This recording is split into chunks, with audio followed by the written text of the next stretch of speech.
Lillian Lalo joins us now to talk about a special report airing tonight at 10 on WIAT 42 about something beneath the Birmingham Zoo that many people don't even know about. And you spent some time, Lillian, investigating the situation. I did. And is it something that you knew about? This is people, 4,700 people are underneath the zoo and the gardens.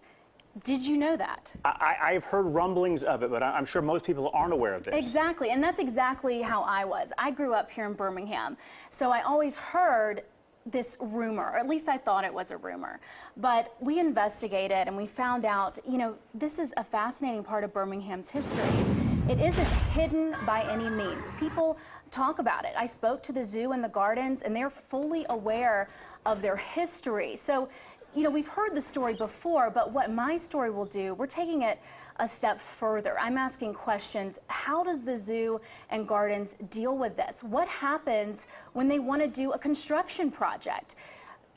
These are the questions that have never been answered before that we're going to dig deep into tonight. Now, I spoke with a man with the Alabama Cemetery Alliance, and he explained to me and put this in perspective how something like this could happen. They had nobody to speak up for them. Otherwise, they wouldn't be in a pauper's cemetery. Mm-hmm. This was a lot of people buried there, had no family. They were not able to find anybody that was related to them, and, they were put in a common grave. And he referenced a pauper's cemetery. For those who aren't familiar with that, explain what that is. Well, it's a poor people's cemetery, an indigent people's cemetery. It's people who did not have family.